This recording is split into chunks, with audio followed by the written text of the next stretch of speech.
कहा जाए ना पता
होगा नहीं no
Good afternoon, everybody. Madam, I have joined. Good afternoon, everybody. I'm very sorry for the inconvenience caused to you. I can see that all three of them. I was told that all three of them. I can see Sri Alok Kumarji. I welcome you here.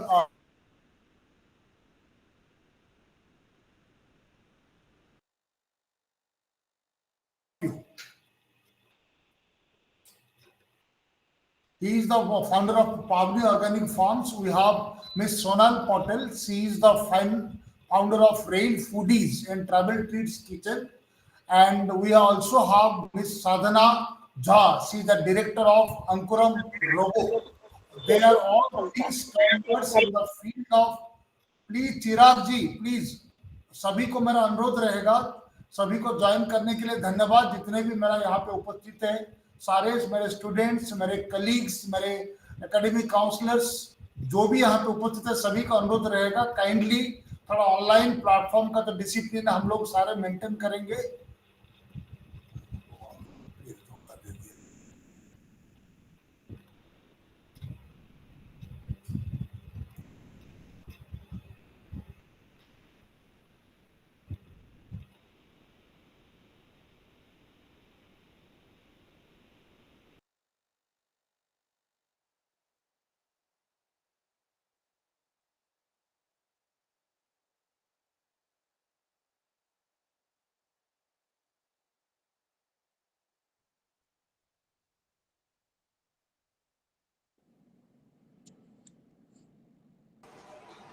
Sir आपकी आवाज नहीं आ रही है।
Rajiv sir, मुझे लग रहा है sir leave करके फिर से ज्वाइन करेंगे। ठीक है मैम, वेट करते हैं। जी जी जी।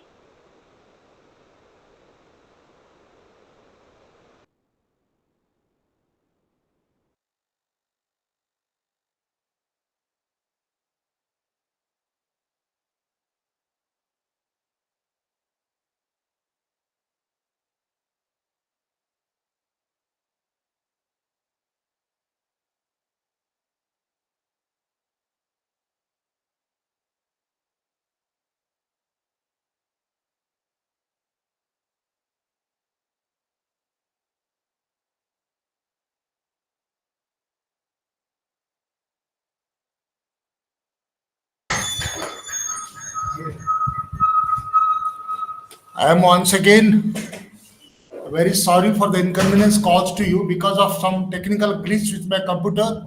I had to leave my room and come to the studio. So without wasting time, because we are already late, I think it's 4:10 already. So I request, just let me take 1 minute. Before we start the sessions, I can see Sonali madam here, and Alok Jha, Alok Kumar is also there, and we also have Sadhana ma'am. My colleague was telling me that she has also joined. I welcome all of you here, and let me tell all of you, ma'am, that this is for the first time that we have got three stalwarts in the field of startups, जो कि मैं सबको बताने जा रहे हैं अपने struggle and success की story with they are going to share that with all our participants here and let me tell you that this participants who are here, they comprise a variety of people. They are my colleagues from three different regional centers, the coordinators from the regional centers, and the staff of the study centers, and the students, the members of the innovation club of all the three regional centers.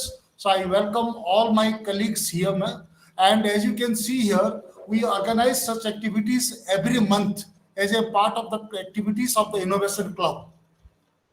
And I think you might be aware of the fact that in the year 2021, our regional center, it got the our university got the best rank, first rank in the Atal ranking of innovation for innovations of higher education institutions in the non-technical category. So I am also expecting our deputy director from the headquarters, that is NCID headquarters. He will be joining soon. So without wasting time, I will request my colleague, Dr. Salini Dikit, Assistant Regional Director, to introduce our guests. I can see all the guests here. Sadhana ma'am, have you logged in with the name Barkha Agrawal? Yeah, there is a, you are already there. Okay. I can't see you. I think you are there. So I request Dr. Salini Dikit. And one more thing, I am very thankful to Alok ji, in spite of a mishap at home, उनके father की तबीयत भी ठीक नहीं है. In spite of that, he has joined us. We are really thankful to you for having joined us. Salini madam, please. Sir, thank you so much. We are really delighted to have all the three panelists for this program. And of course, this is a journey to their entrepreneurship. I warmly welcome Alok sir. He's a founder of an organic farm company, Pavni Organic Farms, based in Patna. He's one of the largest farm. He has this fresh cow milk supplier in Patna. His startup is recognized by Head Start as top 75 promising startup from India for the year 2023-24. His company is working on farming 360 model, where his agency is delivering organic produce to subscribers at affordable price by linking the value of agriculture and allied industries. His start is recognized and funded by Startup India as well as Startup Bihar. Besides, he has a teaching background and he has been equally teaching since 2000. He has taught in almost every B school in around NCR, and his area of interest are economics and finance. He has taught subjects like international finance, strategic corporate finance, financial economics, microeconomics, etc. He has experience of running few more startups in the area of investment banking, and he has even worked for a very brief period in HSBC Bank before venturing into his entrepreneurial journey. I again welcome you, sir, on this very platform.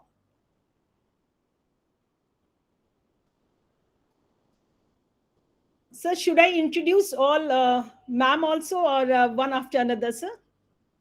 We will continue with one after another. That will be better. Sir. Please. And now over to Alok ji for his presentation, please. Alok ji, आपको तो देखा था मैंने CIMP में उस दिन. I was really inspired. I was telling my colleagues there, बहुत अच्छा लगा था मुझे. Please go ahead. Thank you. Thank you. Just can I have one information? How much time do we have for this, presentation? 20 minutes. How much? Can you? 15 से 20 minute ले सकते हो. Okay, fine. I don't have any presentation because I'm, joining from some remote location, right? So I would like to discuss about me starting this venture and what are the challenges that normally a person of our age, face, and what are the solutions that we can think of before venturing into these kind of, ventures, and what are the basic requirements I feel is necessary that you must have, at least you can say, to become not a failed venture, right? I can't say successful because success is a journey. बोलिए ताकि हम लोग भी कुछ सुन सके sir, समझ पाए. I'm sorry. Sir, please speak in Hindi, sir. Sir, please speak in Hindi. Okay, fine. मैं हिंदी में बात सर समझ में ही नहीं आ रहा. मैं हिंदी बात कर रहा हूँ. Okay. Thank you so much, sir. I'm sorry.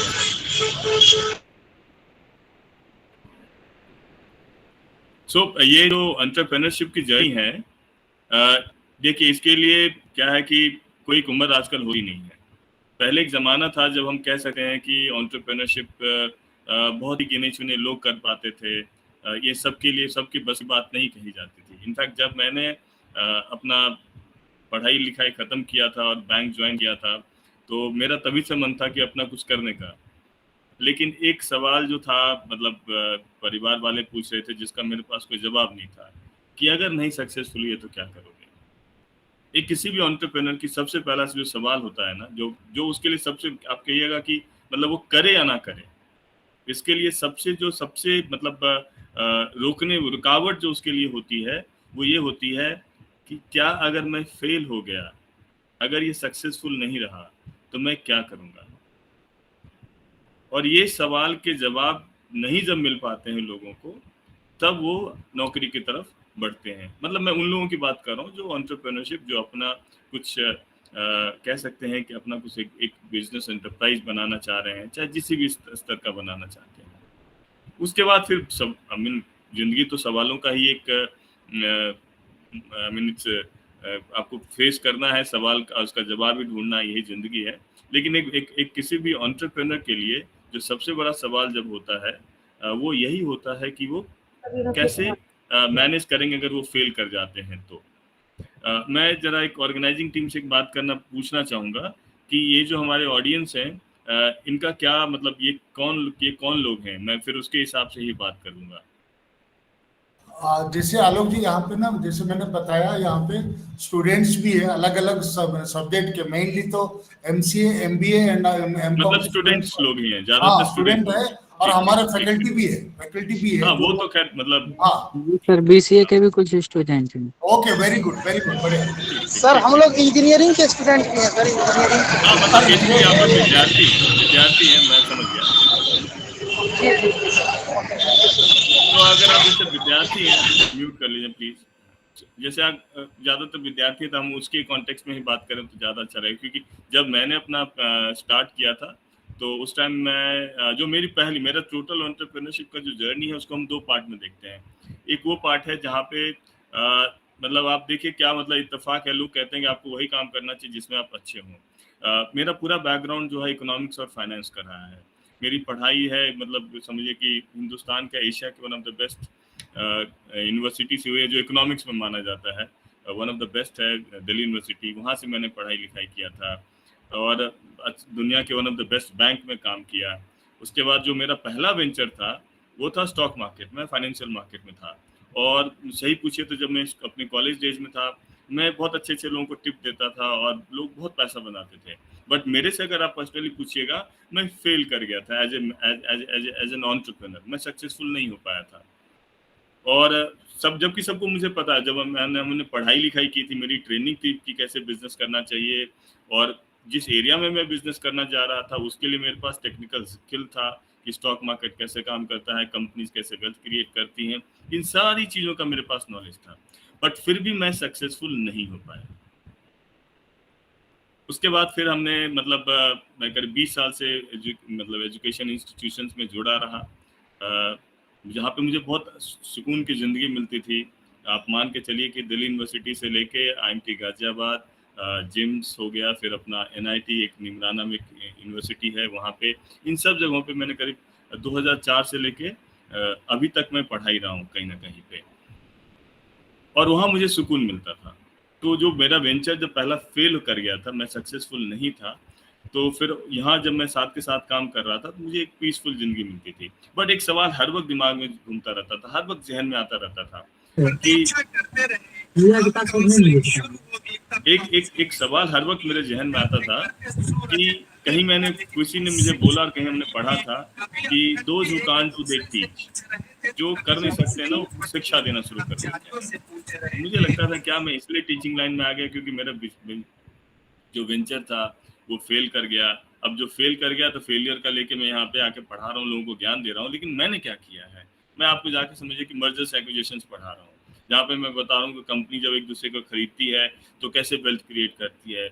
Stock market में जब आप इन्वेस्ट करने जाते हैं तो अपना पोर्टफोलियो बनाते हैं तो कैसे आपका वेल्थ क्रिएट होगा। ये सारी चीज़ें मैं पढ़ा रहा हूँ लोगों को, और आप सोचिए कि मैं उस वेंचर में फेल हो गया हूँ।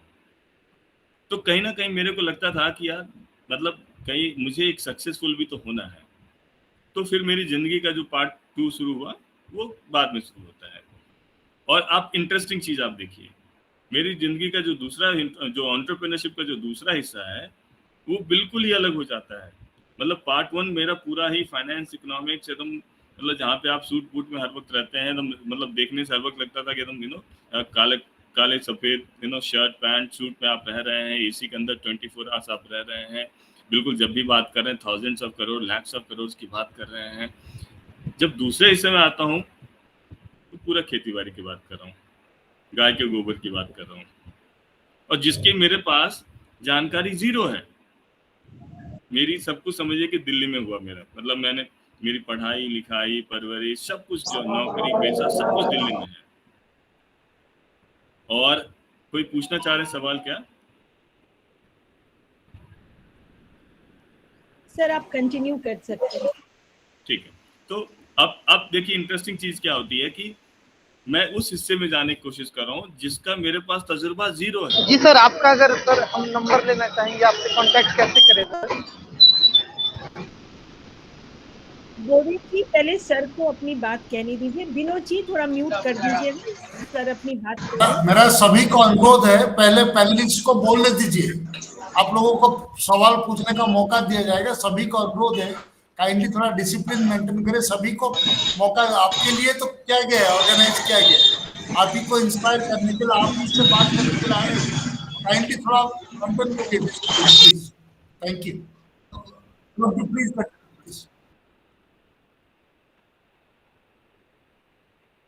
तो ये जो मेरी दूसरी जर्नी है, जिसको मैं सक्सेसफुल तो नहीं कहूंगा, लेकिन ये कि एटलीस्ट फेल नहीं है।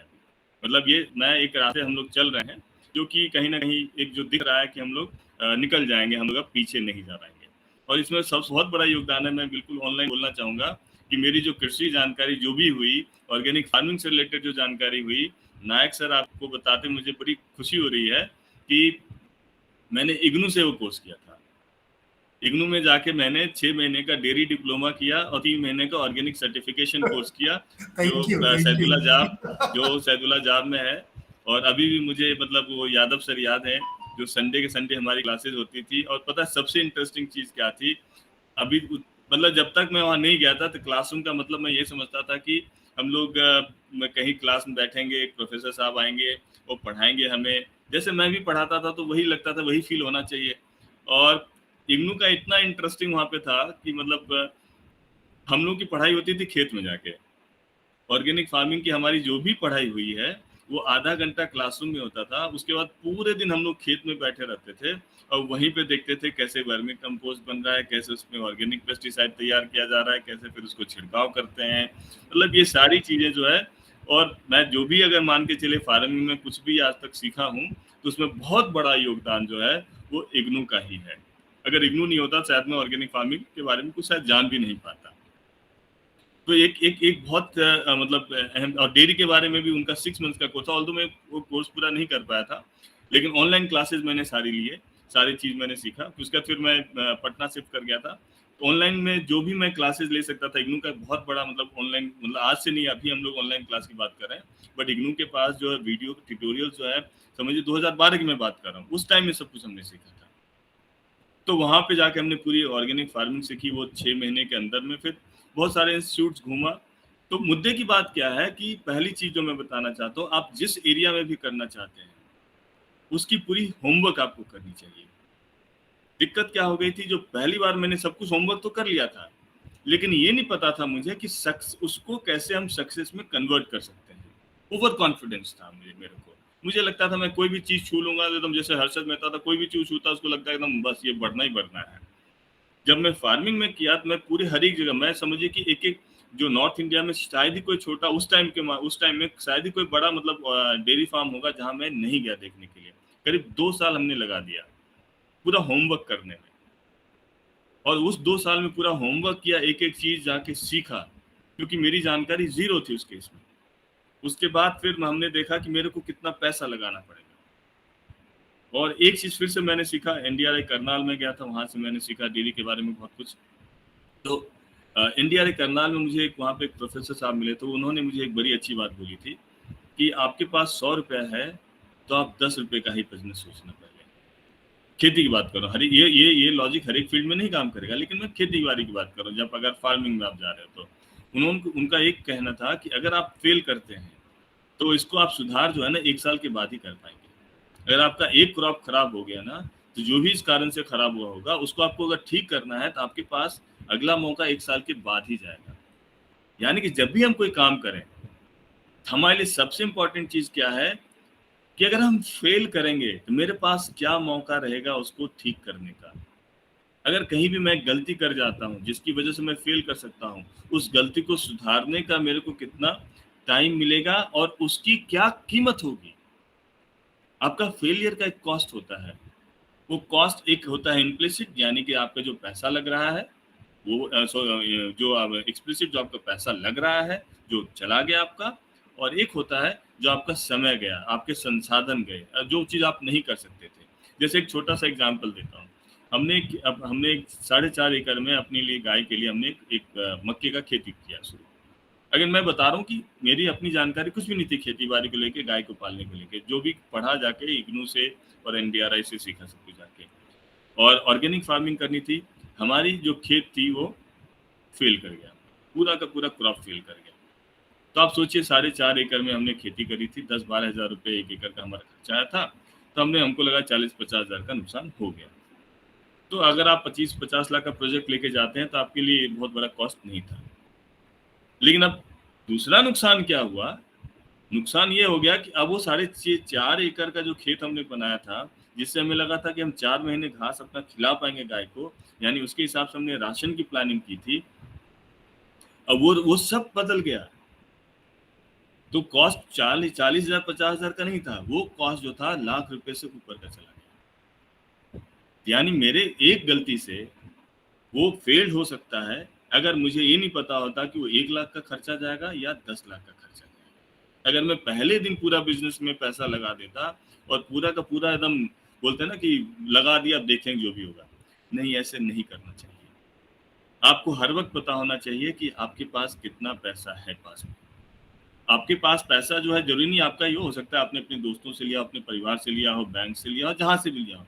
आपके कंपनी के पास बैंक में कितना पैसा है, और जो भी आप काम करो उसमें जो गलती होगी उस गलती का कितना खामियाजा होगा इन टर्म्स ऑफ मनी, पैसा कितना जा सकता है, और उससे उभरने के लिए आपको फिर कितना पैसे चाहिए होंगे। बिजनेस किया जाता है पैशन से, लेकिन बिजनेस को सक्सेसफुल बनाया जाता है प्रोफेशन से।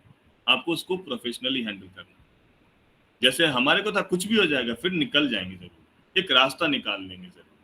फेल कर गया, फिर से कोई रास्ता हर वक्त बना के रखना चाहिए। कैसे रास्ता, ये नहीं है कि हम कहीं भाग जाएंगे। अगर वो फेल हो जाएगा तो उसके पास, मेरे पास क्या हो जाएगा।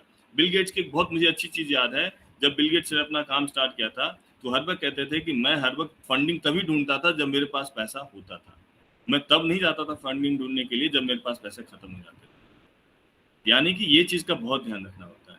सो coming back to the main point ये है कि जैसे हमने काम शुरू किया ऐसे फील्ड में जिसकी मेरे पास ना तजुर्बा था, ना ही मेरे पास कोई भी उसका अनुभव था, और ना ही मेरे पास कोई कह सकते हैं स्किल था, कुछ भी नहीं था।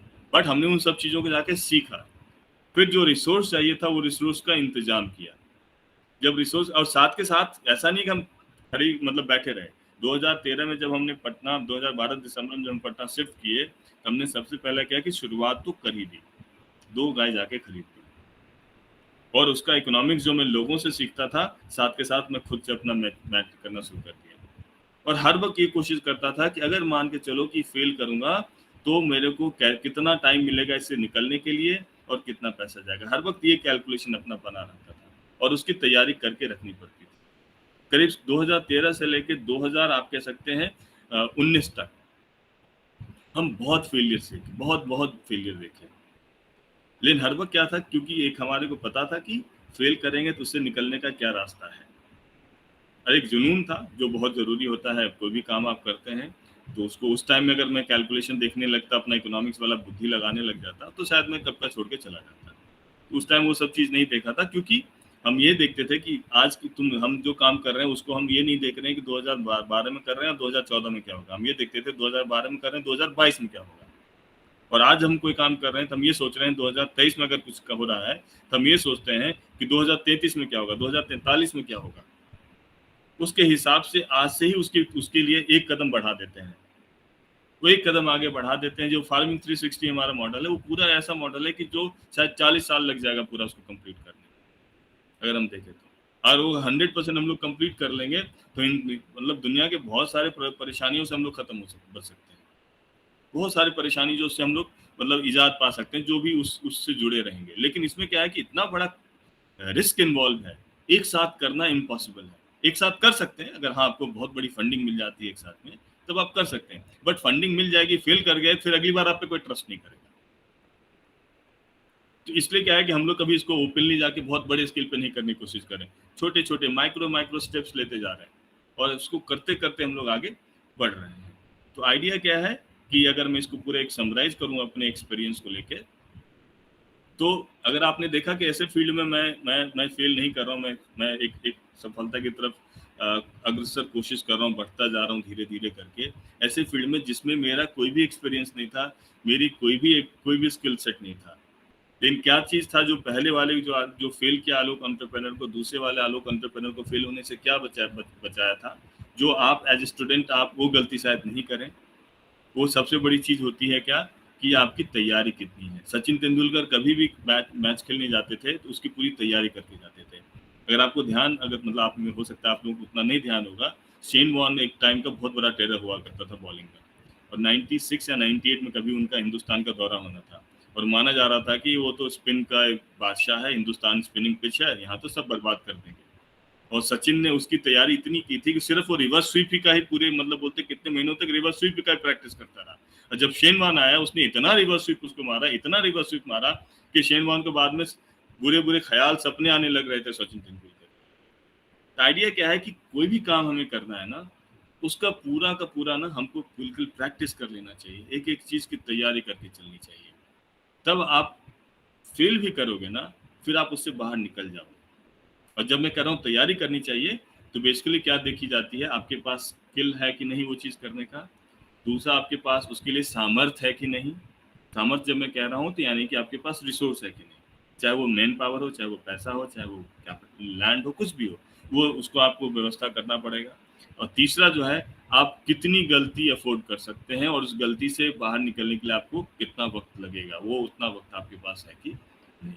इसके हिसाब से अगर आप काम करते रहेंगे तो बिलीव मी, इससे मतलब एंटरप्रेन्योरशिप से मुझे नहीं लगता है कि बढ़िया कोई प्रोफेशन है इस दुनिया में। इसलिए नहीं कि आप अपने खुद के बॉस होते हो, ये सोचना गलत होता है, क्योंकि कोई भी बिजनेस में कभी किसी का बॉस आज की तारीख में तो नहीं हम कह सकते। बट सबसे बड़ी चीज़ क्या होती है ना, हर एक एंटरप्रेन्योर ना एक कोई प्रॉब्लम लेके शुरू करता है अपना काम, और जब वो प्रॉब्लम लेके शुरू काम करता है तो यानी समझिए समाज का, इस देश का, इस दुनिया का आप कोई प्रॉब्लम खत्म करने जा रहे हो और आपका नाम उसके साथ जुड़ जाएगा हमेशा के लिए। और जब इस कोशिश से हम लोग जब काम शुरू करते हैं तो क्या होता है कि आप एक इतिहास बनाते हो, चाहे आप छोटे स्तर का बनाओ, चाहे आप बड़े स्तर का बनाओ, एक छोटे जगह का बनाओ, चाहे कहीं का भी बनाओ। और वो जो सुकून मिलता है ना, जब आपको वो एक फ़ोन कॉल आएगा, एक मैसेज आएगा, थैंक यू कहा कि आपने उनके ज़िंदगी में कुछ बदलाव लाए हैं, कुछ उनके लिए परेशानी दूर किए हैं या की हैं, तो वो उससे बड़ा सेटिस्फैक्शन कुछ नहीं होता। क्योंकि पैसे का कुछ नहीं होता है। आपके पास 1 करोड़ आएगा तो आपके 10 करोड़ ढूंढेंगे, 10 करोड़ आएगा आप 1000 ढूंढेंगे, और जब 1 लाख करोड़ आएगा फिर आप शांति ढूंढना शुरू कर देंगे। इसलिए उसका कोई नहीं प्लान करके चल सकता है। मुकेश अंबानी ने कभी नहीं सोचा था कि हम एशिया के सबसे रिचेस्ट पर्सन बनेंगे। क्या चीज़ उनको सक्सेसफुल बनाया जा रहा है? कोई भी इंसान अगर आप देखो क्या सक्सेसफुल बनाया जा रहा है, वो जुनून जो है करने का और उसकी जो तैयारी है करने की, जुनून और तैयारी अगर आपके पास है तो आपको आगे बढ़ने से कोई नहीं रोक सकता है। तो इन्हीं बातों से मैं अपना बात खत्म करता हूँ। अगर किसी को सवाल होगा तो पूछ सकते हैं हम लोग लास्ट में।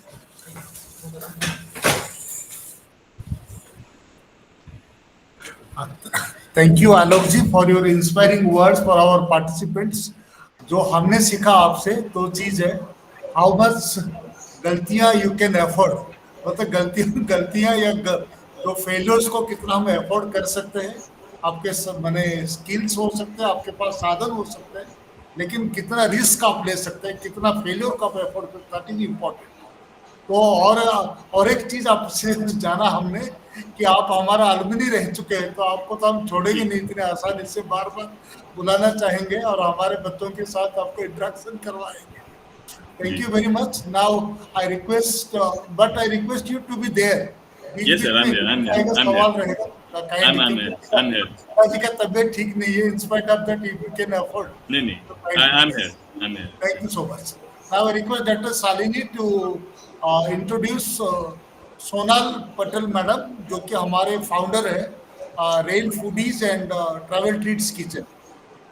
Dr. Dikshit. So thank you so much. We are very much delighted to have you here, ma'am, on this very platform. Ms. Sonal Patel, founder of Rail Foodies and Travel Treats Kitchen. She is an impactful, results-oriented, strategic marketing. Alok ji, Rajiv sir थोड़ा mute कर लीजिएगा. जी sir. She is an impactful, results-oriented, strategic marketing, project implementation, and a leader with 17 years of experience in India and UAE. She has worked with 18 nationalities, and her expertise is using effective marketing solutions to drive sales growth and boost client-based equity, planning, and supervising overall marketing strategy and customer acquisition across various platforms. She has been selected among 350 women entrepreneurs of Bihar and Jharkhand as the top 17 and pursued the Dream Builder program from the University of Thunderbird, Florida, and USA. She is also an alumni of US Consulate, Kolkata 2022. She has also organized product sampling in Indian consulate, various community groups, government organizations, and door-to-door sales across Dubai, and has designed and impart sales training to enhance customer experience. Definitely, ma'am, we are very honored to have you here on this very platform. Over to RD sir. Sir. Sonal ma'am, you have got a very long history of working in different countries. So we would like to listen to you and learn about your story of struggle and success. Over to Sonal ma'am, please. Thank you so much. Namaskar, good afternoon everyone. My name is Sonal Patel. I hope मेरी आवाज पहुंच रही है. Am I Yes, audible? ma'am. Yes, ma'am, you're audible. Thank you so much.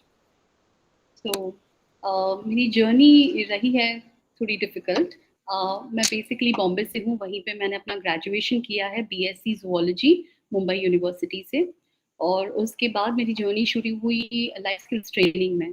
करीब 12 साल मैंने CMM level 4-5 companies में training की है. कंपनीज के VPs, AVPs के लिए ट्रेनिंग प्रोग्राम हम ऑर्गेनाइज करते थे, हम खुद ट्रेनिंग देते थे, और उसी के थ्रू दुबई में मेरा काम शुरू हुआ.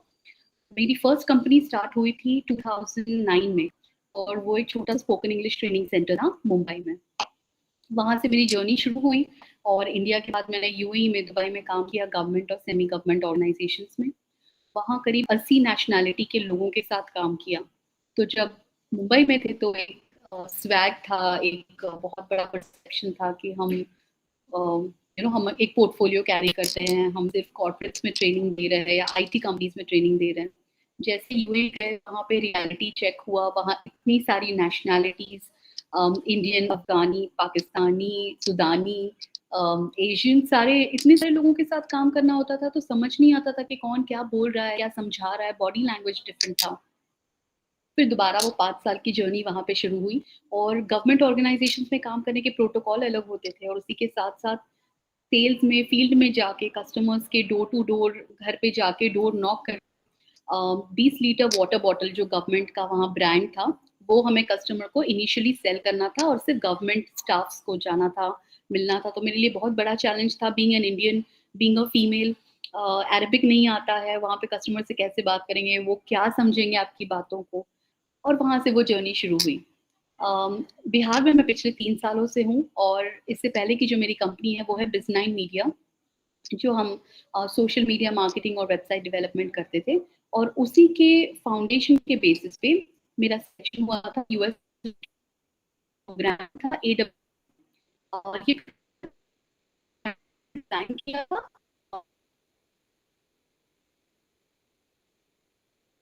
उसमें बहुत सारे मॉड्यूल्स थे. Ma'am, your voice is breaking, Ma'am, your voice is breaking, ma'am.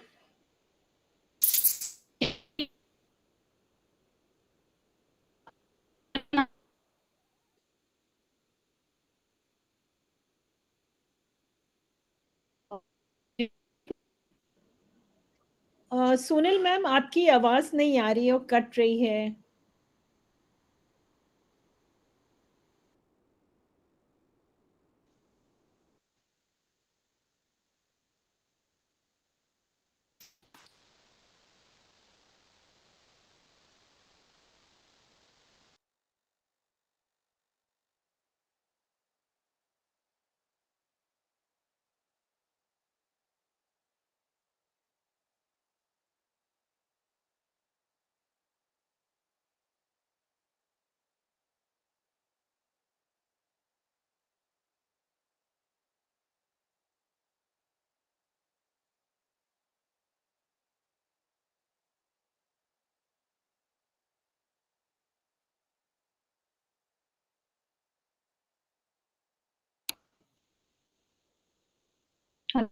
ये आपके कॉन्फ्रेंस का पासवर्ड अलग है.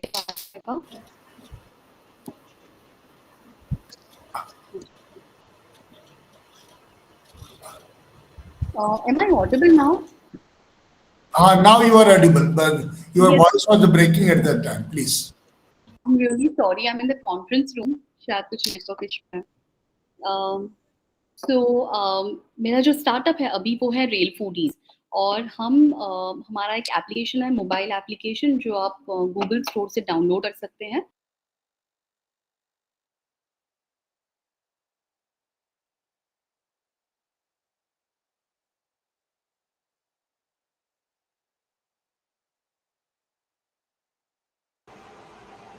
शालिनी मैम, शायद नेटवर्क इशू है, शायद डिस्कनेक्ट हो गया है मैडम का.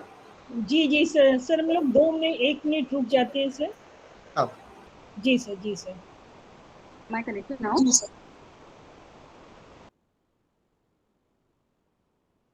Yes, ma'am. Yes, ma'am. Yes. तो हमारा मोबाइल एप्लीकेशन है. हम पैसेंजर्स को के सीट पे खाना पकाते हैं.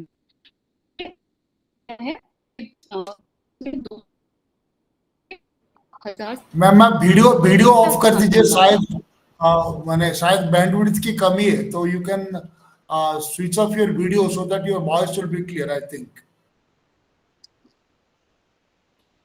For the time being.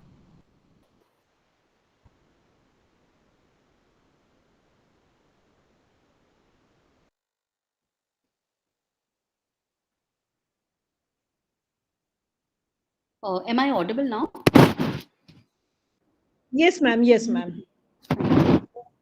So हमारा जो एप्लीकेशन है, इसके थ्रू आप कस्टमर्स जो है वो ट्रेन में खाना मंगवा सकते हैं अपने रेस्टोरेंट से. ये बिल्कुल जोमेटो की तरह चलता है. तो मेरी जो जर्नी है ये थोड़ी ड्रामेटिक रही है. पहले ग्रेजुएशन किया बीएससी ज़ूलॉजी में, उसके बाद अब यूएस काउंसिल कैलकाटा की मैं एलुमनी हूँ, और मीडिया से कम्प्लीटली चेंज करके फूड इंडस्ट्री में हम आ गए हैं. हम बिहार इंडस्ट्रीज के थ्रू हमने एक छोटा सा क्लाउड किचन शुरू किया, travel treats kitchen.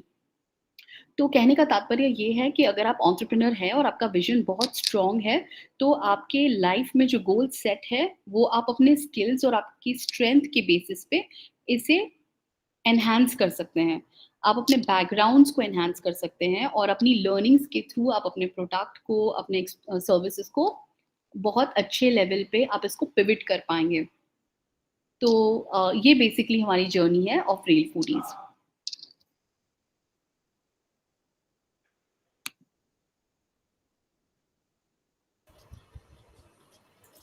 Would you like to speak on Travel Treats Kitchen? It includes that as well. Sir, travel treats kitchen Bihar industries के अंडर जो मौर्या लोक है, वहाँ पे बी हब कोवर्किंग स्पेस है. Okay, हाँ, right. किचन एलोकेट किया है, जिसमें हम बेसिकली स्विगी जोमेटो के साथ लिस्टेड है, और कॉर्पोरेट मील्स अरेंज करते हैं इवेंट्स के लिए. तो आप यहाँ से, अब हम दिवाली कॉर्पोरेट गिफ्ट्स भी स्टार्ट करेंगे, तो इसके थ्रू हम बहुत सारा एम्प्लॉयमेंट जनरेट कर पा रहे हैं. इनिशियली जब हमारे पास कैंडिडेट्स आते थे तो उन्हें लगता था कि कोई भी नौकरी चलेगी, और मेरा एक्सपोजर थोड़ा डिफरेंट है, तो मैं सबसे पहले उन्हें टाइपिंग टेस्ट दे देती थी और सोचती थी कि 22 वर्ड्स पर मिनट तो होगा, पर पता चला कि स्टूडेंट्स को MS office, Microsoft Word, PPT, Excel कुछ नहीं आता, तो वो मुझे लगता था कि ये लोग जॉब फिट नहीं है। एम्प्लॉयबल बनाने के लिए फिर दोबारा से हम उनकी ट्रेनिंग करते थे और मल्टीटास्किंग करना शुरू किया जस्ट टू सी कि वो अपने कंफर्ट जोन के बाहर भी काम करें।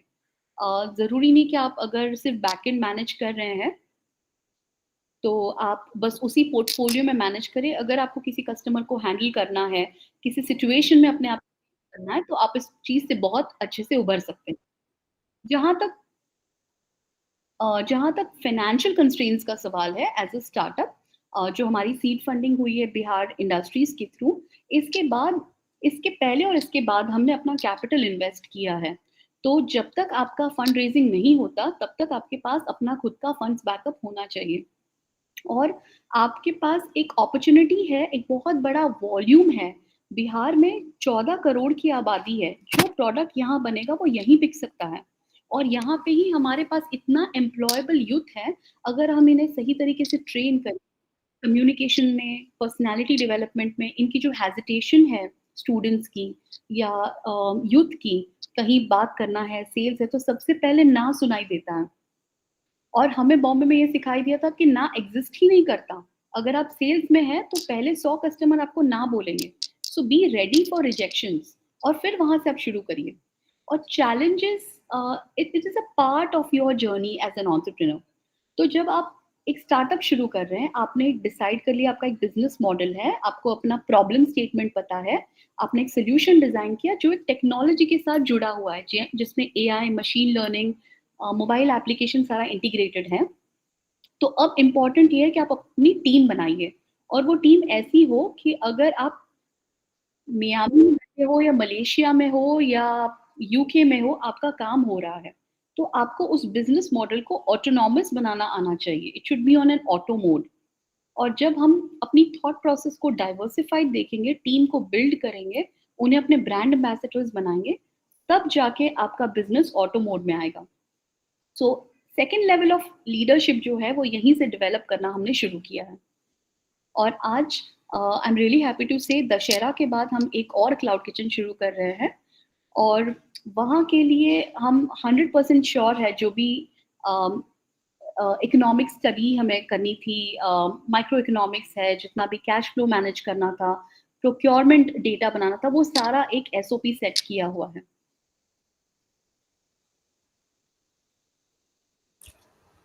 Thank you very much, ma'am, for sharing your inspiring story with all of us.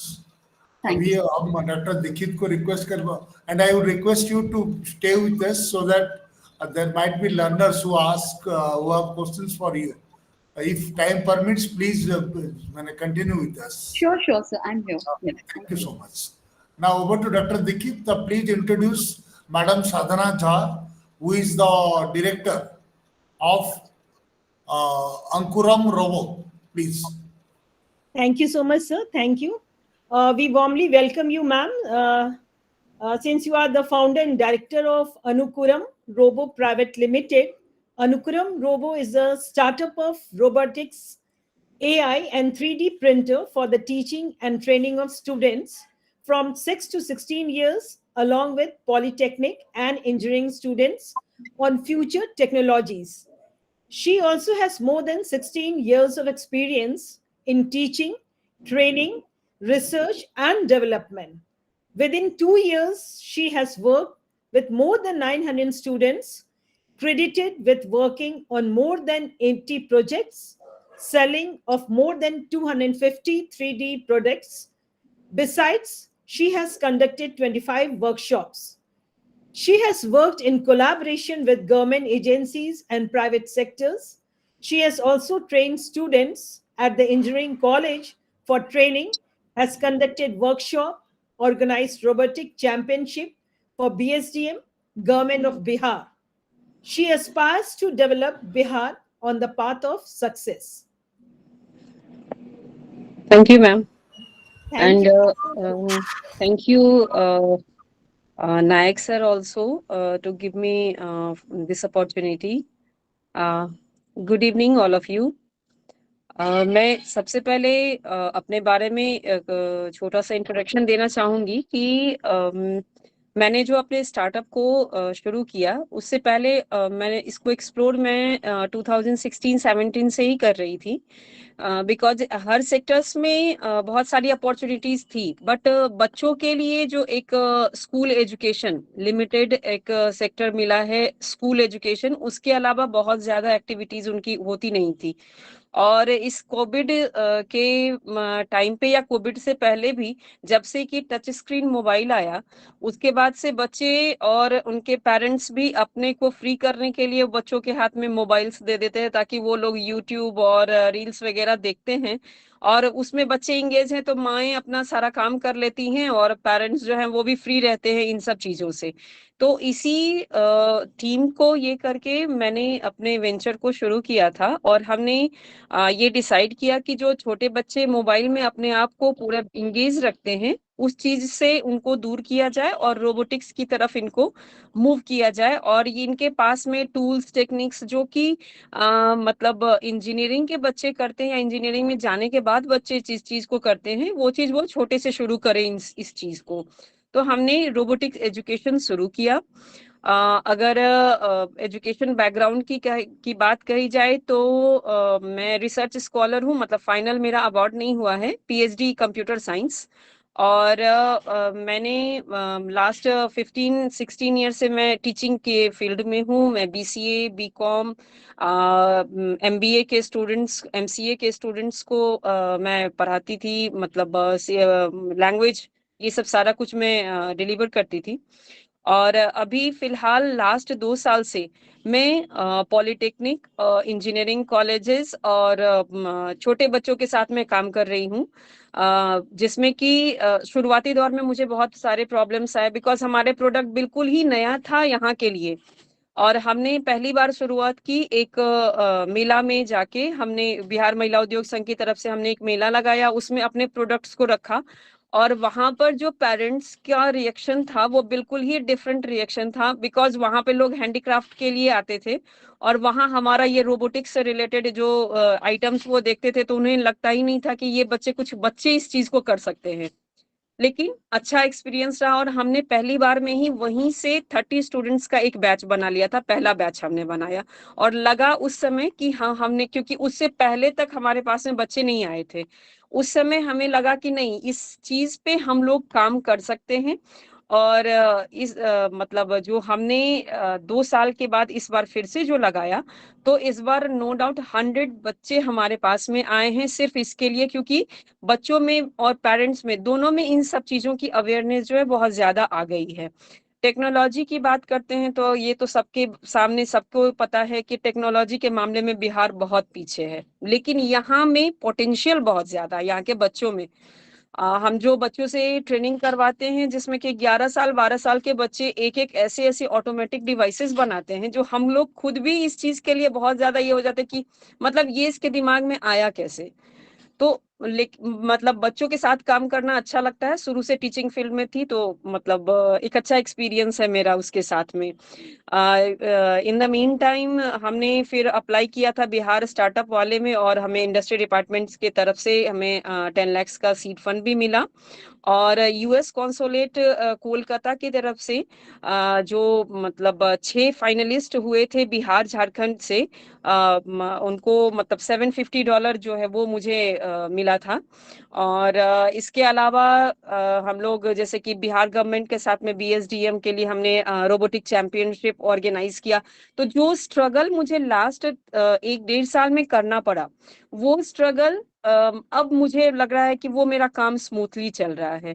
जहां तक फंड की बात करते, क्योंकि कोई भी जब हम लोग स्टार्टअप शुरू करते तो सबसे पहले तो फंड एक इशू आता है क्योंकि विदाउट फंड आप कुछ कर नहीं पाएंगे। हमारा एक एक इलेक्ट्रॉनिक कंपोनेंट जो है बहुत ज्यादा कॉस्टली आता है, तो इसके कारण से फंड का मतलब ये इशू था, जिसमें के लिए मैं बैंक वगैरह में भी जाती थी तो बैंक को हमारा प्रोडक्ट समझ ही में नहीं आता था।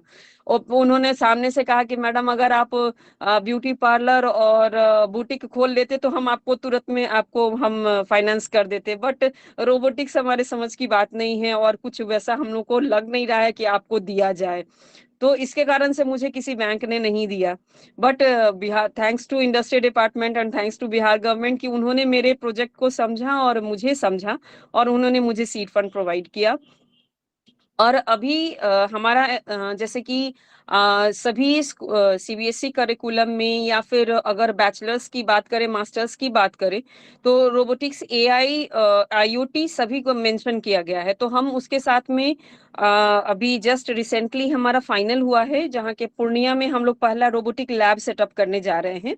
और इसके साथ में मेकर्स लैब ये सब सारा भी हम लोग मतलब स्टैब्लिश करते हैं, जिससे कि बच्चों को जो प्रोग्राम हमने, जो प्रॉब्लम हमने सफर किया, क्योंकि मुझे 3D प्रिंटिंग की टेक्नोलॉजी की जानकारी पहले से थी, बट मशीन नहीं था मेरे पास में, जिसके कारण से हम नहीं ये कर पा रहे थे। तो ये सब सारे मतलब जब हम लोग किसी बिजनेस को या किसी एक मतलब बिजनेस और स्टार्टअप दोनों में बहुत का अंतर, बिजनेस आप पैटर्नल मैटर्नल आप लेके चलते हैं उस चीज को, बट स्टार्टअप जो है वो बिल्कुल न्यू थिंग रहती है। और इसमें हमने छोटे बच्चे को इसलिए टारगेट किया क्योंकि मतलब एक पेरेंट्स के सॉफ्ट कॉर्नर होते हैं और हर पेरेंट्स की इच्छा होती है कि उनके बच्चे उनसे अच्छा करें। तो अगर हम इन सब चीजों पे अगर अभी छोटे से बच्चे को करवाएंगे, तो वो जो इंजीनियरिंग में जाके फर्स्ट ईयर में या फर्स्ट सेमेस्टर में जाके बच्चे सीखते हैं कि हमें सोल्डरिंग कैसे करना है, हमें ग्लू गन कैसे यूज करना है, हमें मशीन को कैसे ऑन करना है, माइक्रो कंट्रोलर क्या होता है, तो ये आप बिलीव नहीं करेंगे, 7 साल 8 साल के बच्चे हमारे यहाँ जो आते हैं वो सोल्डरिंग भी कर लेते हैं, माइक्रो कंट्रोलर को भी कैसे यूज करना है वो भी कर लेते हैं। तो ये इस चीज की बहुत जरूरत थी यहाँ पे, जिसे कि हमने इस चीज को शुरू किया। और नो डाउट 2 साल की जर्नी में अब बहुत अच्छा रिस्पांस मिल रहा है, जो हमें बहुत ज्यादा स्ट्रगल करना पड़ रहा था लोगों को समझाने के लिए, पेरेंट्स को समझाने के लिए।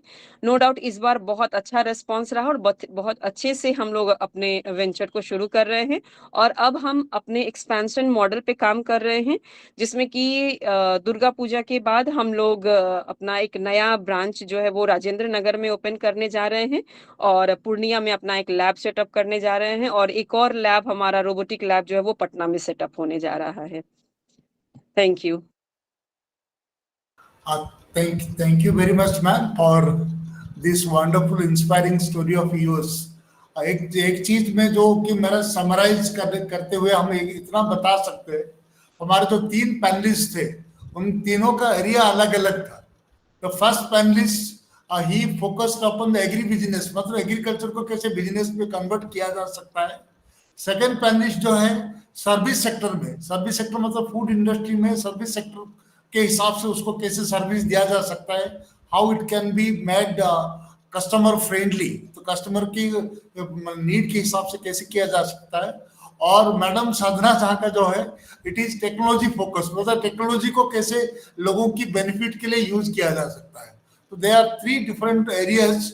अब हम रिक्वेस्ट करेंगे मेरे कलीग डॉक्टर राजीव कुमार, हमारा असिस्टेंट रीजनल डायरेक्टर है, he is from regional centre Darbhanga. जैसे मैं हम यहाँ पे देख सकते हैं, यहाँ पे 3 रीजनल सेंटर के स्टाफ बैठे हैं। रीजनल सेंटर पटना का हम यहाँ पे हेड है, दरभंगा के भी मैं देख रहा हूँ, और जो हमारे भागलपुर के जो स्टाफ है ये भी यहाँ पे भी उपस्थित है। वो जब आएंगे धन्यवाद देने के लिए वो पता चलेगा। तो अभी हम रिक्वेस्ट करेंगे राजीव जी को to invite questions from the participants and facilitate the interaction with our panelist. Doctor Rajeev please. Thank you sir. सबसे पहले मैं एक एक करके बाकी क्वेश्चंस को आमंत्रित करने से पहले मैं हमारे आज के जो पैनलिस्ट हैं उनको धन्यवाद देना चाहूँगा। और मैं दूसरे शब्दों में कहूँ तो सर आपने जमीन से लेके आसमान तक पहुँचा दिया आज के इस कार्यक्रम को। ऑर्गेनिक जमीन से पैदा हुआ, उसके बाद खाने की स्थिति हुई, और तीसरी जनरेशन जिसको हम लोग कहते हैं यही जीवन का सार है शायद, कि हम लोग जमीन से जुड़ के किस तरह से अगर हम लोग टेक्नोलॉजी की बात कर रहे हैं तो तीनों ही एक इतने कम समय में और इतने शॉर्ट ड्यूरेशन में इन सारी चीजों की चर्चा हो पाना बहुत ही महत्वपूर्ण है। अब मैं आग्रह करूंगा एक एक करके सभी हमारे पार्टिसिपेंट्स से कि वो अपना हैंड रेस करें ताकि मैं एक एक करके उनको इनवाइट कर पाऊं। और इसी क्रम में प्रीति चंद्र कुमारी, एक चीज और मैं चर्चा चाहूंगा, चूंकि हमारे पैनलिस्ट से भी कहना चाहूंगा कि यहाँ पे एक्चुअली हम लोगों के यहाँ जो है स्टूडेंट हैं, तो वो हो सकता है संभावित तौर पर प्रयास यही है कि आज के इस कार्यक्रम से संबंधित ही जुड़े रहें और बने रहें, सवाल भी उनका उसी तक सीमित रहे। लेकिन चूंकि समस्याएं होती हैं तो कई बार बच्चे जो है वो एकेडमिक या बाकी चीजों को लेके भी सवाल करते हैं इस तरह के कार्यक्रम में। तो सबसे पहले मैं बाकी छात्रों से कहूंगा कि हम लोग प्रयास करेंगे, बीच बीच में और भी कार्यक्रम चलते हैं जिसके तहत हम लोग ग्रीवेंसेस रिड्रेसल या बाकी कैंप करते हैं। रीजनल सेंटर पूरी तरह से कार्य कर रहा है, लेकिन आज के इस कार्यक्रम पे फोकस करके ही सवाल करें तो बेहतर होगा, क्योंकि बहुत ही मोटिवेटेड प्रोग्राम है, मोटिवेशनल है। हर आज के जो समय की डिमांड है वो एंटरप्रेन्योरशिप डेवलप करने का, उसका कॉन्सेप्ट लाना है। और ये एक इग्नू ही नहीं बल्कि सभी यूनिवर्सिटीज लगी हुई हैं इसमें करने के लिए। तो हम लोगों का प्रयास है किसी प्रकार से एक छोटा सा अलग छोटी सी ज्योति आप लोगों के बीच में जग जाए, छोटा सा मतलब एक इंस्पिरेशन मिल जाए। हो सकता है यही प्रेरणा जो है वो आपके जीवन की जिसे कहते हैं रेखा को बदल देगा। प्रीति चंद्रा जी अपना माइक अनम्यूट करें और सवाल पूछें।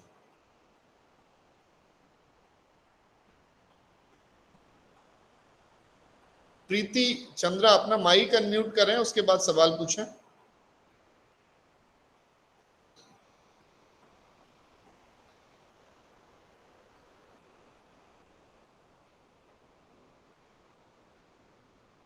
अब मेरे ख्याल से शायद है नहीं। भगवान बाबू झा,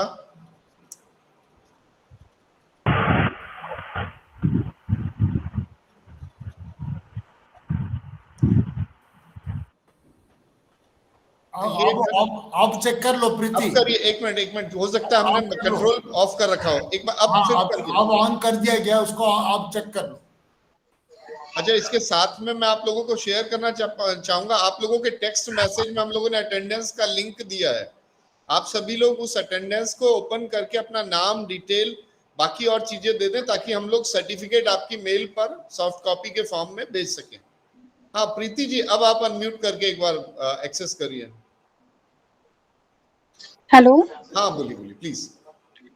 हेलो सर, मैं प्रीति, मैं रिसेंटली ना इग्नू से एमकॉम की हूँ। ठीक है। हेलो सर, मुझे आगे पीएचडी करना है एंड ऑलरेडी मैं टीचिंग फील्ड में हूँ।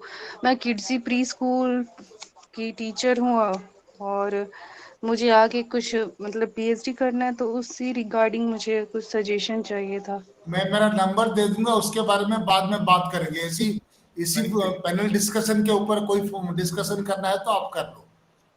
अब प्रीति जी, मैं एक सिंपल कहता हूँ, आप गूगल से एक बार इग्नू से अगर पीएचडी करने का क्या तरीका देखेंगे तो पुराने प्रोस्पेक्टस मिल जाएंगे। 24 दिसंबर को एंट्रेंस होने वाला है, अभी निकलेगा, कल परसों एडवर्टाइजमेंट। आज का कार्यक्रम कैसा लगा? अच्छा है, क्वेश्चन नहीं है, फीडबैक बताइए आप एज ए टीचर। नहीं सर, बहुत अच्छा, बहुत अच्छा। क्या अच्छा लगा? Thank you. हाँ, अच्छा मोटिवेशनल मतलब स्टोरी वगैरह अच्छा था, मुझे अच्छा लगा सुन के। नेक्स्ट आइए प्लीज, भगवान जी। भगवान बाबू Jha,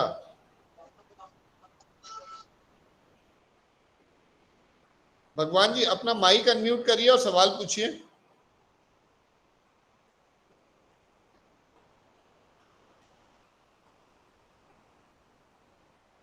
call the next please. Lakshmi कुमारी,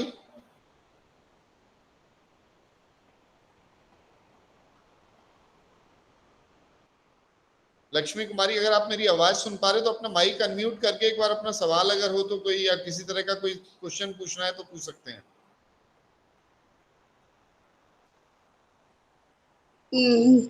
हाँ प्लीज। नहीं सर, हमको कुछ नहीं पूछना है। कैसा लगा कार्यक्रम आज का? क्या देखने समझने के हिसाब से अपना स्टार्टअप अगर आपको करना है तो? सर अभी ज्वाइन किए थे, तो अभी तो धीरे धीरे समझ में आएगा अभी। ठीक है, ठीक है, ठीक है। इसके अलावा मैं एक बार प्रयास करता हूं, अगर हमारे बीच में से कोई टेक्स्ट मैसेज के थ्रू किसी ने अगर सवाल किया है तो डॉक्टर फिरोज आलम जी, आप अपने शब्द रखना चाहेंगे कार्यक्रम को लेके? डॉक्टर एमडी फिरोज आलम जी, बीएन कॉलेज भागलपुर से अगर हैं तो।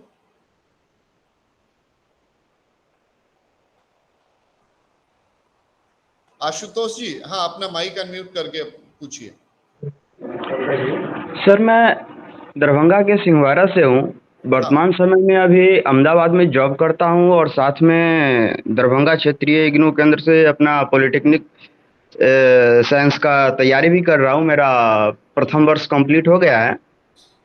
लेकिन सर, मेरे दिमाग में एक बात हमेशा चलता यह है कि ये नौकरी हमेशा तक नहीं कर सकते हैं। यदि मान लिया जाए सर मुझे भी ये स्टार्टअप करना है, तो मैं किस सेक्टर में जा सकूं सर? इसके कुछ सुझाव दे सकते हैं? मेरे ख्याल से बहुत ही महत्वपूर्ण है और शायद आपके पहले हमारे पैनलिस्ट उसका सही जवाब दे पाए। आलोक जी, क्योंकि आपका जो बैकग्राउंड है बहुत ही सवाल से जुड़ा हुआ है, क्योंकि आपका जिस तरह का है, शायद ये हमारे आशुतोष जी का भी इसी तरह का कुछ है। सर, एक्चुअली क्या है सर कि मैं पहले जालंधर में पढ़ाई करता था, तो मैं ग्रेजुएशन का ड्रॉप आउट स्टूडेंट हूँ। तो मैं 7 साल बाद वापस इग्नू से अपना पढ़ाई स्टार्ट किया हूँ। कहीं ना कहीं से इग्नू से काफी उम्मीदें हैं, इसके लिए मैंने स्टार्ट कर सका। आशुतोष जी, मैं एक चीज दोहराना चाहूंगा। मेरे जो पहले पैनलिस्ट आलोक कुमार जी थे, जी, अपना थोड़ा 2 मिनट के लिए फिर से अपना अनुभव देंगे और आपको बहुत ही मोटिवेशनल वर्ड मिलेंगे। आलोक जी, प्लीज। Yes sir. हाँ आशुतोष जी। Yes sir. देखिए, क्या आपको, मतलब जैसे आपने कहा कि आप जिंदगी भर तो नौकरी नहीं कर सकते हैं, आपको आजकल अपना मतलब कुछ बिजनेस ही करना होगा।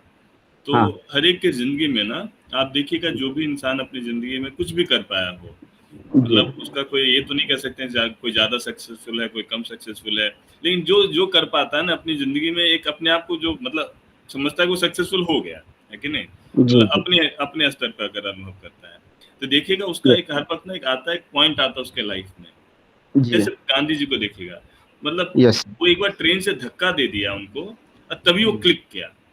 ऐसा नहीं कि उस टाइम क्लिक किया होगा, उसकी मतलब जहन में तो बात आ रही होगी उनके बहुत टाइम से, लेकिन एक पॉइंट ऑफ होता है कि जिस टाइम पे जाके आप बिल्कुल अब होता है नहीं, अब तो कर ही देना है।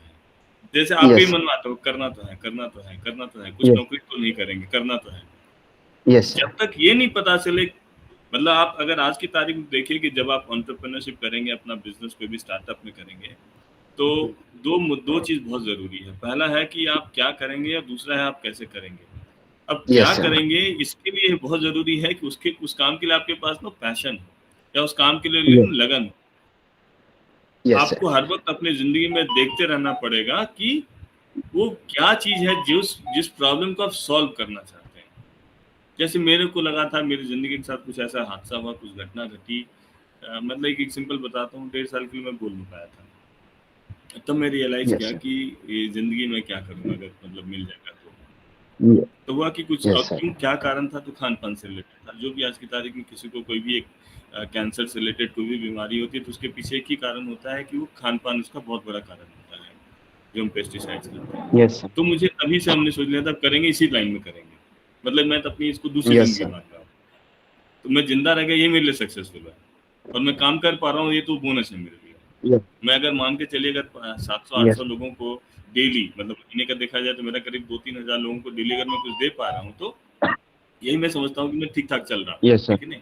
तो आप भी अपनी जिंदगी में देखिए वो क्या ऐसा पॉइंट ऑफ ट्रुथ आता है जिस टाइम आपको लगता है कि नहीं ये काम करना, ये ऐसा चीज है ना, मतलब इसको अपना एजेंडा बना लेना है अपनी जिंदगी का, और उसका एक सोल्यूशन निकालना सोचना शुरू कर दीजिए। Yes sir. पहला तो प्रॉब्लम आइडेंटिफाई, एक पॉइंट हमेशा से मेरे दिमाग में आता है सर। यस सर, मेरे दिमाग में एक पॉइंट हमेशा से आता है कि मैं किसान परिवार से बिलोंग करता हूं, तो यदि मैं फूड लाइन में जाऊं तो मेरे को रॉ मटेरियल परचेज करने की ज़रूरत नहीं पड़ेगी। मेरे फादर मशीनरी लाइन में है, तो वहां से मुझे ऑपरेटिंग का नॉलेज मिल जाएगा। बट सर ये स्टार्टअप कैसे करूं उसका आइडिया नहीं है। बाकी मेरे माइंड में ये है कि मेरे को फूड सेक्टर में जाना है, फूड सेक्टर में कुछ अच्छी चीज लेकर के आना है, जैसे कि मैं ऑयल के सेक्टर में आ जाऊं, सोयाबीन के सेक्टर में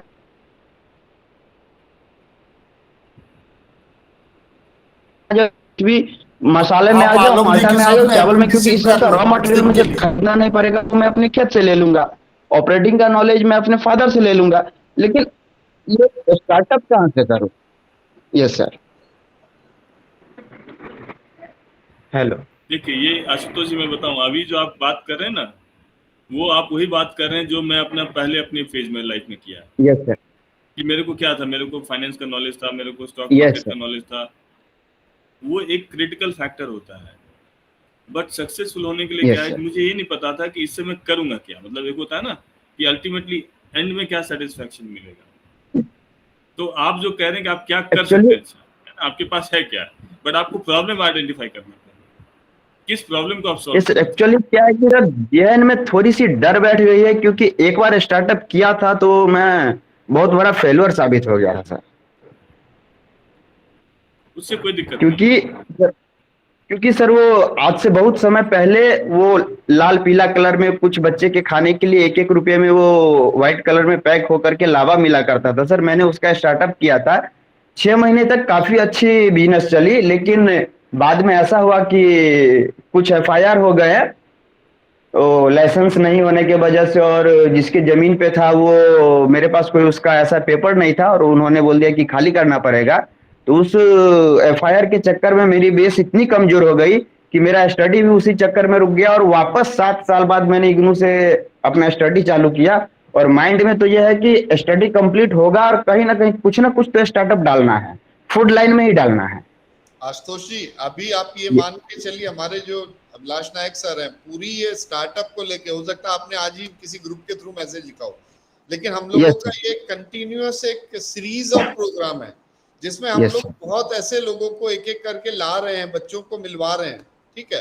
अच्छा, दूसरी एक चीज है कि आप सोचिए मत, क्योंकि ये अनसक्सेसफुल या फेलियर होना एक स्टार्टअप का एक पार्ट है, स्टार्टिंग ही उसी से है।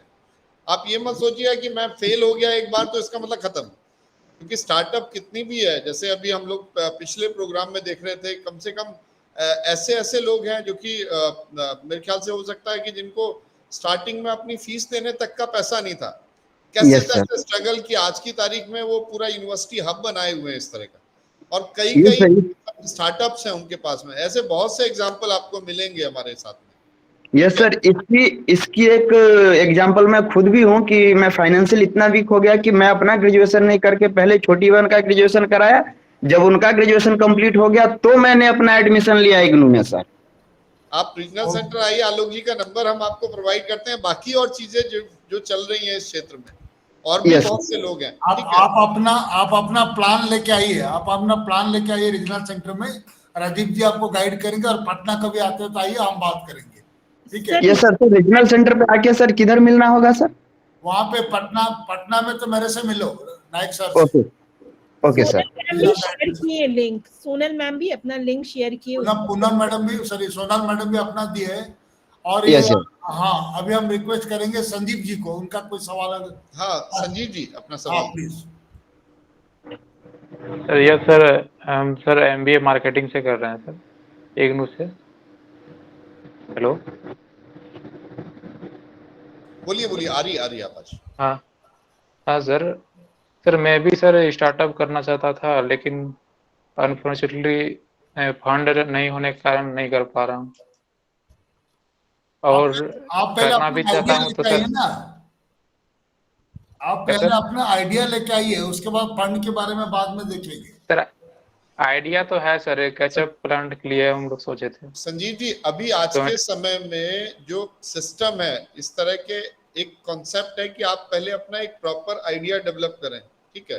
डेवलप करने के बाद हम लोगों के यहाँ जैसे इनोवेशन क्लब है, या और भी इनोवेशन हब करके यूनिवर्सिटी सिस्टम में बनाया गया है, आप वहां लेके जाएं। हो सकता है आपके आइडिया में कुछ कमी होगी, कुछ अपडेशन की जरूरत होगी, तो वो भी वो सजेस्ट करेंगे, या जो फंड की रिक्वायरमेंट है उसके लिए भी वो हेल्प करेंगे। तो तो ये तो मतलब एक हम लोगों का इसीलिए सबको एक्सपर्ट को बुला के ताकि उनके एक्सपीरियंस को साझा कर पाए। अभी तो आपको साधना मैडम नहीं बताए, आपको साधना मैडम अभी Yes, sir. बताए आपको कि दूसरे बैंक में जब गए कोई बैंक उनको लोन देने के लिए तैयार नहीं रहे, नहीं हुए, लेकिन जब बी हब को गए वो अपना प्रपोजल लेके स्टेट गवर्नमेंट ने उनको अलाउ कर दिया। तो अपने आइडिया को प्रॉपरली डेवलप करके लाके वहां पे राजीव जी जो हमारा कम्युनिटी मैनेजर है वहां पे बी हब के, he is a wonderful gentleman. अभी जितने लोगों को देख रहे हो यहाँ पे 3 जो आए हमारा स्टार्टअप जो फाउंडर्स जो है, तीनों को राजीव जी यहाँ पे पहुंचाए।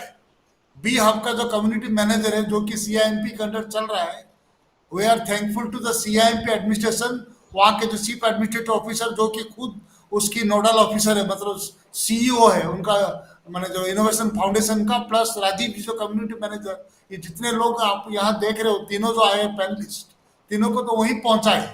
इसीलिए आप अपने आइडिया लेके आइए, कभी रीजनल सेंटर में आइए, आपको हम गाइड कर देंगे उसको वहां तक कैसे पहुंचेंगे आप। ठीक है, thank you. Okay sir, thank you sir. हाँ, इसके अलावा कोई और सवाल अपना? हाँ, लगता है कि हमारा अहमद हुसैन सर कुछ बात करना चाहते हैं ना, कट गया नहीं। I think there are no questions अभी। We have kept the panelist with us for more than 1 hour. अभी कोई क्वेश्चन नहीं है तो हम डॉक्टर मीना होंगे तो उनको हम रिक्वेस्ट करेंगे सभी को धन्यवाद देने के लिए। Thank you sir, thank you sir. Innovation club IGNOU regional centre Patna, Bhagalpur, Darbhanga के मार्फत आज जो हमने एक डिस्कशन रखा, struggle to triumph the journey of my entrepreneurship, उसके लिए सबसे पहले तो मैं एनसीआईडी को इग्नू रीजनल सेंटर खन्ना, भागलपुर, दरभंगा की ओर से बहुत बहुत आभार और धन्यवाद व्यक्त करते हैं कि हमारे डायरेक्टर एनसीआईडी के director doctor OP Sharma ji, deputy director Jyotsna Dikshit madam लगातार हमको मोटिवेट कर रहे हैं नए नए आइडियाज डेवलप करने के लिए, ताकि हमारे यूथ को, विशेषकर हमारा जो यंग इग्नाइटेड माइंड है जो बहुत एम्प्लॉयबिलिटी को लेकर after education they are facing lot of problems, तो इन थ्रू दीज आइडियाज के माध्यम से हमारे स्टूडेंट्स को बहुत बेनिफिट मिल रहा है। और आज का जो final discussion struggle to triumph the journey of my entrepreneurship के जो 3 हमारे मेहमान आज आए हैं, जिन्होंने अपने स्टार्टअप्स की जर्नी के से लेकर अपने स्ट्रगल्स को और अपनी मुश्किलात के बारे में जो बताया, विशेषकर मैं रेस्पेक्टेड आलोक कुमार जी को बहुत आभार व्यक्त करता हूं। तीनों रीजनल सेंटर के मार्फत सर आपने अपना जो वैल्यूएबल एक्सपीरियंस शेयर किया। निश्चित रूप से इसके माध्यम से हमारा जो यूथ जो आज इसके कार्यक्रम में जुड़े हैं उनको एक नई प्रेरणा मिलेगी और अपने नई जर्नी आफ्टर एजुकेशन को स्टार्ट करने में एक नया आइडिया मिलेगा। आपके स्टार्टअप के माध्यम से आपने अपने स्ट्रगल से लेकर मुश्किलात हालातों को किस तरह उसको विन किया, उन सब को लेकर आपने जो डिस्कशन रखा, आपने समय निकाला, उसके लिए इग्नू रीजनल सेंटर पटना, दरभंगा, भागलपुर तहे दिल से आपका शुक्रिया अदा करता हूं सर। और सोनल पटेल मैडम, जो स्टार्टअप आपने शुरू किया, निश्चित रूप से एक बहुत नया आइडिया आपने डे 1 से अपनी स्टडीज से लेकर इसको स्टार्टअप को कैसे पब्लिक डोमेन में लाए, किस तरह की मुश्किलात आपने की, कहाँ आपको जाना पड़ा, ये सारी चीजें कहीं कहीं हमारे यूथ को इंस्पायर करती है, मोटिवेट करती है कुछ नया हासिल करने के लिए।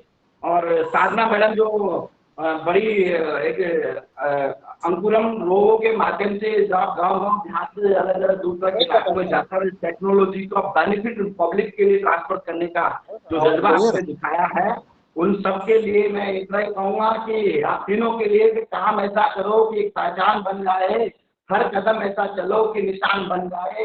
यहाँ जिंदगी तो हर कोई काट लेता है, जिंदगी जो इस तरह की मिसाल बन जाए।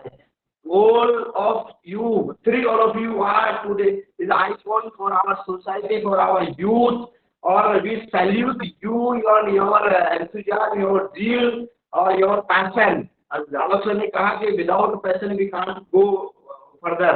तो आपके कमिटमेंट, आपकी पैशन के बदल से, आपके जुनून के बदौलत आप लोगों ने अपने जीवन में नए प्रयोग किए और आज आप इस मुकाम पर हो। निश्चित रूप से एक कहावत है हमारे यहाँ, strengthen and growth come only through continuous effort and struggle. बिना कंटिन्यू एफर्ट और स्ट्रगल के कोई मुकाम हासिल नहीं होता। सफलता से रिस्क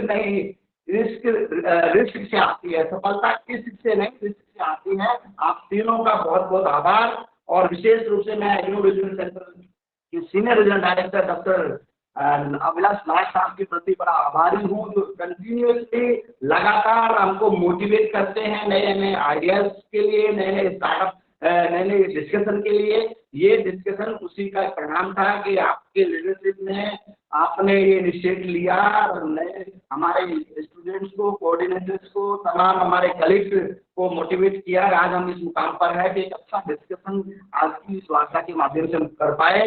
डॉक्टर शालीन दीक्षित मैडम को इस सेशन को मॉडरेट करने के लिए, डॉक्टर राजीव जी दरभंगा तो हम सब की ओर से बहुत बहुत धन्यवाद कि आप लगातार बहुत अच्छे एफर्ट्स अपने ओर से लगातार इग्नू के माध्यम से, एनसीईआरटी के माध्यम से, इनोवेशन क्लब्स के माध्यम से करते रहते हैं, जिसका बेनिफिट हमारा मकसद है यूथ को एम्पावर करना, यूथ को एनरिच करना, यूथ को मोटिवेट करना। और ये चीजें लगातार इग्नू रीजनल सेंटर पटना करता है। और बस लास्ट में 2 शब्दों के साथ में मेरी बात को खत्म करता हूँ कि जिंदगी में एक बात हमेशा याद रखना, जहाँ स्ट्रगल नहीं होता वहाँ सक्सेस भी नहीं होती है। आप तीनों हम सबके लिए इंस्पिरेशन के सोर्स हो, हमारे मोटिवेशन के लीडर हो।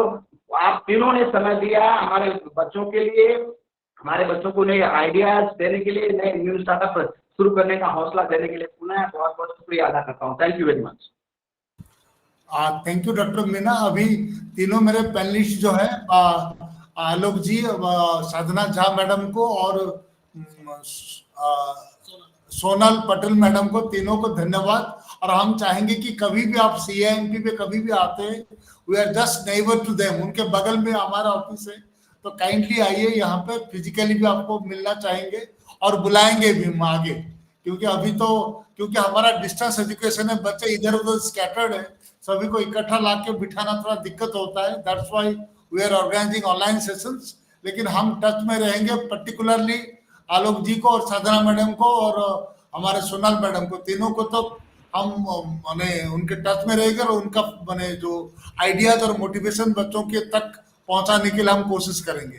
Thank you very much. Thank you so much sir. नमस्कार सभी को, नमस्कार। Thank you sir. जिन छात्रों ने मतलब अभी तक पार्टिसिपेट किया है, तो वहाँ अटेंडेंस फैकल्टी के लिए और स्टूडेंट के लिए, दोनों के लिए लिंक दे रखा है टेक्स्ट में। आप सभी अपना अपना लिंक के थ्रू अपना अटेंडेंस भेज दें, ताकि हम लोग सर्टिफिकेट आपको उसके अकॉर्डिंगली इशू कर सकें। प्रणाम सर।